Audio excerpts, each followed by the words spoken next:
আসসালামু আলাইকুম, তাসরিমা নাহিদ আমন্ত্রণ জানাচ্ছি এনটিভির সন্ধ্যার খবরে। অগ্নিদগ্ধদের চিকিৎসার খবর জানতে দর্শক এখন যাচ্ছি জাতীয় বার্ন ইনস্টিটিউটে। সেখানে আছেন সহকর্মী নাহিদ প্রিন্স। নাহিদ, আমরা জানি যে ঘটনার দিন থেকেই আপনি তথ্য সংগ্রহ করছেন। আসলে বার্ন ইনস্টিটিউটে যারা চিকিৎসাধীন থাকেন তাদের কষ্ট অবর্ণনীয়। তারপরও আপনি যদি চিকিৎসা সম্পর্কে আমাদের কিছু আপডেট জানান। এখানে চিকিৎসা চলছে।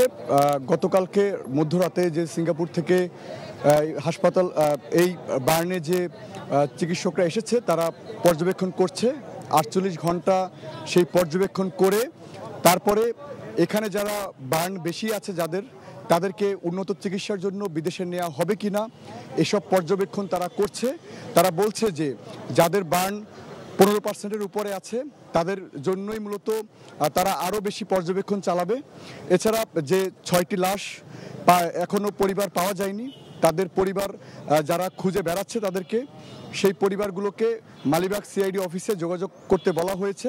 তারা বলছেন যে ডিএনএ টেস্টের মাধ্যমে সেই লাশ হস্তান্তর প্রক্রিয়া তারা সম্পন্ন করবে। এছাড়া আপাতত কোনো তথ্য নেই এখানে, কারণ গতকালকে থেকেই আমরা জানতে পারছিলাম যে এই যে 32 জন মারা গেছে সেই 32 জনের বিষয়ে লাশ হস্তান্তরের যে প্রক্রিয়া সেটি চালানো হচ্ছে আপাতত। তো এই ছিল আমার কাছে জাতীয় বার্ন ইনস্টিটিউট থেকে সর্বশেষ। দর্শক, অগ্নিদগ্ধদের চিকিৎসার সবশেষ খবর শুনছিলাম। মাইলস্টোন স্কুল অ্যান্ড কলেজে বিমান বিধ্বস্তের ঘটনায় নিহতের সংখ্যা নিয়ে গুজবে কান না দিতে অনুরোধ জানিয়েছে আন্তঃবাহিনী জনসংযোগ পরিদপ্তর আইএসপিআর। গণমাধ্যমে পাঠানো এক বার্তায় এই তথ্য জানান তারা বলছেন, মৃত্যুর সংখ্যা নিয়ে স্বাধীনভাবে তদন্ত করতে পারে যে কোনো গণমাধ্যম। নিহতের তথ্য গোপন করার ইচ্ছা বা প্রয়াস সেনাবাহিনীর নেই বলেও জানান আইএসপিআর পরিচালক। মর্মান্তিক ঘটনায় সামাজিক যোগাযোগ মাধ্যমে গুজব ছড়ানো হচ্ছে বলেও জানানো হয়। পূর্ব নির্দেশনা ছাড়াই সেনাবাহিনী দ্রুততার সাথে উদ্ধার কাজে অংশ নিয়েছেন বলেও উল্লেখ করেন আইএসপিআর-এর পরিচালক। শিক্ষার্থীরা দাবি করলেও নিজে থেকে পদত্যাগের অভিপ্রায় নেই এবং বিষয়টি প্রধান উপদেষ্টার এখতিয়ার বলে মন্তব্য করেছেন শিক্ষা উপদেষ্টা সিআর আবরার। সচিবালয়ের সাংবাদিকদের প্রশ্নের জবাবে একথা বলেন তিনি। এদিকে 22 এবং 24 জুলাইয়ের স্থগিত করা এইচএসসি ও সমমানের পরীক্ষা যথাক্রমে 17 ও 19 আগস্ট অনুষ্ঠিত হবে বলে জানানো হয়েছে এক বিজ্ঞপ্তিতে। রিপোর্ট করছেন রকনউদ্দিন।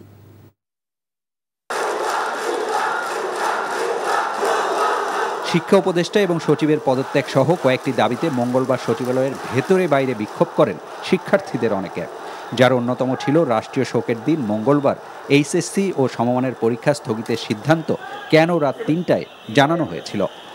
বুধবার সচিবালয়ের শিক্ষা উপদেষ্টার কাছে সাংবাদিকরাও জানতে চান একই বিষয়ে। এইটা একটা সিদ্ধান্ত যেটা হুট করে নেওয়া যায় না এবং হুট করে নেওয়ার এখতিয়ারও কারণ নেই এককভাবে।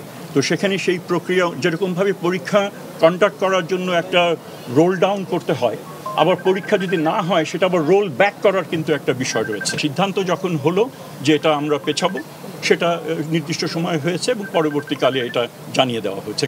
মঙ্গলবার বিক্ষোভ চলাকালেই মাধ্যমিক ও উচ্চশিক্ষা বিভাগের সিনিয়র সচিব সিদ্দিক জোবায়েরকে অব্যাহতির ঘোষণা দেয় সরকার। এ নিয়ে মন্তব্য সহ তার পদত্যাগে শিক্ষার্থীদের দাবির বিষয়েও জানতে চান সাংবাদিকরা। আমার চাওয়া হয়েছে, আমি নিজের থেকে করার কোনো অভিপ্রায় নেই, কারণ আমি এখানে আমার কাজের কোনো এখানে ব্যত্যয় হয়েছে বলে আমি মনে করি না। আমার তো নিয়োগকর্তাও রয়েছেন, তারাও যদি এখানে মনে করেন যে এখানে ব্যত্যয় ঘটেছিল তো আমাকে যেতে বললে আমি অবশ্যই চলে যাব। আমার কোনো এখানে আঁকড়ে ধরার, নিজেকে জাস্টিফাই করার কোনো কিছু নয়। ওনাকে অব্যাহতি যেটা দেওয়া হয়েছে সেটা উচ্চতর একটা কমিটির সিদ্ধান্ত এবং আমি সারাদিনের সেই সিদ্ধান্তের সঙ্গে আমি যুক্ত ছিলাম না। কেন দেওয়া হয়েছে সেটার উত্তর আমি দিতে পারব। মাইলস্টোনের শিক্ষার্থীদের 6 দফা দাবি যৌক্তিক ও পর্যায়ক্রমে মেনে নেওয়া হবে বলেও জানান শিক্ষা উপদেষ্টা। আমরা তাদেরকে অবহিত করব, সেটা কোন মাধ্যমে যাবে কি সেটা অ্যাডমিনিস্ট্রেটিভ ডিসিশনস। এদিকে চলমান এইচএসসি ও সমমানের 22 জুলাইয়ের স্থগিত হওয়া পরীক্ষা 17 আগস্ট এবং 24 জুলাইয়ের পরীক্ষা 19 আগস্ট নেওয়া হবে বলে জানানো হয়েছে শিক্ষা বোর্ডের পক্ষ থেকে। একই সাথে শুধু কুমিল্লা বোর্ডে স্থগিত হওয়া 10 জুলাইয়ের পরীক্ষা 12 আগস্ট এবং শুধুমাত্র গোপালগঞ্জ জেলায় স্থগিত হওয়া 17 জুলাইয়ের পরীক্ষা 14 আগস্ট অনুষ্ঠিত হবে। রকনউদ্দিন, এনটিভি নিউজ, ঢাকা। দেশের সাম্প্রতিক পরিস্থিতি নিয়ে আরও 13টি রাজনৈতিক দল ও জোট নেতাদের সঙ্গে বৈঠক করেছেন প্রধান উপদেষ্টা অধ্যাপক মোহাম্মদ ইউনূস। বেকায়দায় পড়লে আলোচনায় বসে অন্তর্বর্তী সরকার, এমন অভিযোগ করে নেতারা বলেছেন সরকার দল নিরপেক্ষ না হতে পারলে নির্বাচন হবে প্রশ্নবিদ্ধ। এ সময় মতপার্থক্য ভুলে ফ্যাসিবাদের বিরুদ্ধে ঐক্য দৃঢ় করতে রাজনৈতিক দলগুলোর প্রতি আহ্বান জানান প্রধান উপদেষ্টা। ইফতেখার রেজার রিপোর্ট। দেশের সাম্প্রতিক পরিস্থিতি নিয়ে দ্বিতীয় দিনের মতো রাজনৈতিক দল ও জোটের নেতাদের সঙ্গে বৈঠক করেছেন প্রধান উপদেষ্টা ডক্টর মোহাম্মদ ইউনূস। বুধবার বিকেলে রাষ্ট্রীয় অতিথি ভবন যমুনায় বৈঠক অনুষ্ঠিত হয়। এতে অংশ নেয় সিপিবি, বাসদ, খেলাফত মজলিস, নাগরিক ঐক্য, গণ অধিকার পরিষদ, এবি পার্টি, গণসংহতি আন্দোলন, জেএসডি সহ 13টি দল ও 12 দলীয় জোট। দীর্ঘ আলোচনা শেষে রাজনৈতিক দলের নেতারা বলেন, বর্তমান যে সংকট, বিশেষ করে আইন শৃঙ্খলা পরিস্থিতির উন্নতিতে সরকারকে আরও কঠোর হতে হবে। আমরা বলেছি যে ভবিষ্যতে আপনি এইভাবে আলাদা আলাদা দল না ডেকে, কাউকে বড় দল কাউকে ছোট দল, আপনাদের উপদেষ্টা এইভাবে আমাদেরকে চিহ্নিত না করে সর্বদলীয়ভাবে বৈঠক করে আপনি রাজনৈতিক সিদ্ধান্ত নেন। যে সরকার দুর্বল সরকার বলে মনে হচ্ছে আমাদের কাছে, যদি আপনি আমাদের সংস্কারও ভালো মতো করতে না পারেন, যদি নির্বাচনও আপনাকে দিয়ে একটা ভালো নির্বাচন না হয়, তাহলে অনুরোধ করব আপনি দায়িত্ব থেকে অব্যাহতি নিয়ে চলে আসেন। জনগণ এবং রাজনৈতিক দলের কাছে আস্থা ফিরিয়ে আনতে নির্বাচনের সুনির্দিষ্ট তারিখ ঘোষণা এবং কোনো দলের প্রতি পক্ষপাত দুষ্ট আচরণ সরকারের গ্রহণযোগ্যতা নষ্ট করবে।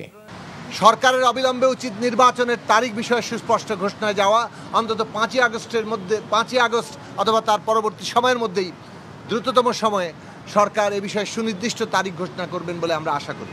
সরকার চরিত্রের দিক থেকে তারা একটা দল নিরপেক্ষ অন্তর্বর্তী সরকার, বিশেষ কোনো দল কোনো মতাদর্শ অংশকে মদদ যোগানোটা সরকারের কাজ না। পরে প্রধান উপদেষ্টার পক্ষ থেকে জানানো হয়, মতপার্থক্য প্রতিদ্বন্দ্বিতা থাকলেও ফ্যাসিবাদের বিরুদ্ধে রাজনৈতিক দলগুলোর ঐক্যকে আরও দৃঢ় করা দরকার। তা না হলে তারা এটাকে সুযোগ মনে করছে।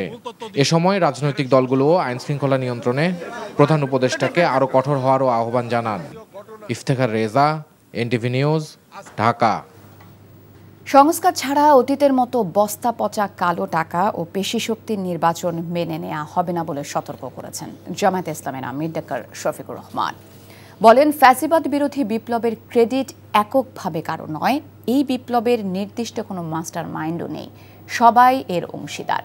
বিকেলে সিলেটে বিরিয়ানি বাজারে জামায়াতে ইসলামে আয়োজিত জনশক্তি ও সুধী সমাবেশে প্রধান অতিথির বক্তব্যে তিনি এসব কথা বলেন। বিরিয়ানি বাজার পৌর শহরের দাসগ্রাম এলাকায় উপজেলা ও পৌর জামায়াত এই সমাবেশের আয়োজন করে। এই বিপ্লবের ক্রেডিট দাবি করার কোনো উদ্দেশ্য আগেও ছিল না, এখনো নাই। আমরা গভীরভাবে বিশ্বাস করি এটি আল্লাহ তাআলার একান্ত মেহেরবানিতে এই পরিবর্তন হয়েছে। আর এর জমিনের দায়িত্ব এবং এই জমিনের কৃতিত্ব হচ্ছে বাংলাদেশের 18 কোটি মানুষের। আমরা এখানে কাউকে কোনো মাস্টার মাইন্ড মানি না। আমাদের স্পষ্ট বক্তব্য, অতীতের বস্তা পচায় ধারায় নতুন কোনো নির্বাচন চাই না এবং এমন কোনো নির্বাচন আমরা মেনেও নেব না। প্রধান নির্বাচন কমিশনার এবং অন্যান্য কমিশনারের নিয়োগ সংক্রান্ত সংবিধানের 118 নং অনুচ্ছেদের সংশোধনী আনতে একমত রাজনৈতিক দলগুলো। তাদের জবাবদিহিতার আওতায় আনতে সংসদে আলাদা আইন করতেও রাজি হয়েছেন তারা। রাজধানীর ফরেন সার্ভিস একাডেমিতে জাতীয় ঐকমত্য কমিশনের সঙ্গে রাজনৈতিক দলের সংলাপে এই সিদ্ধান্ত হয়। মুকসিমুল আহসানের রিপোর্ট। রাষ্ট্র সংস্কারের গুরুত্বপূর্ণ সুপারিশ নিয়ে রাজনৈতিক দলগুলোর সঙ্গে জাতীয় ঐকমত্য কমিশনের দ্বিতীয় পর্যায়ের 18তম দিনের বৈঠকে দীর্ঘ আলোচনা হয় কোন প্রক্রিয়ায় প্রধান নির্বাচন কমিশনার এবং অন্যান্য নির্বাচন কমিশনারদের নিয়োগ দেওয়া হবে। বিভিন্ন রাজনৈতিক দলগুলোর ভিন্ন ভিন্ন প্রস্তাব থাকলেও সংসদের মাধ্যমে তাদের নিয়োগে ঐকমত্য হয় দলগুলো। নির্বাচন কমিশন গঠন সংক্রান্ত সংবিধানের 118 অনুচ্ছেদের কতিপয় উপ অনুচ্ছেদ সংশোধনের বিষয়ে ঐকমত্য হয়।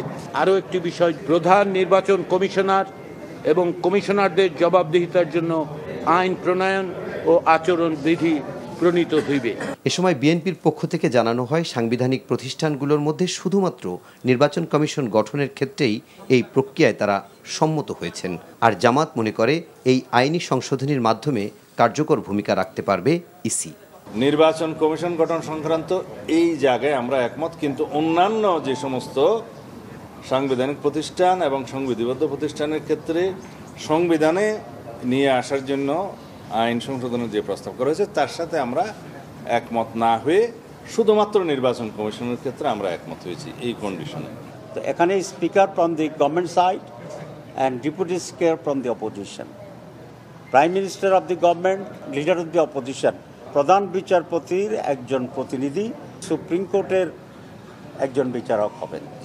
এই নিয়ে 5টা মেম্বার নিয়ে এই সিলেকশন কমিটির সর্বসম্মতক্রমে একজন প্রধান নির্বাচন কমিশনার নিয়োগ করবেন। শুধু নির্বাহী প্রধানের নির্দেশে যাতে এই প্রতিষ্ঠানগুলোতে নিয়োগ না হয়, এই প্রতিষ্ঠানগুলো যেন স্বচ্ছভাবে তাদের কার্যক্রম পরিচালনা করতে পারে, সেই বিবেচনায় আমরা আলাদা নিয়োগ কমিটির কথা বলেছি।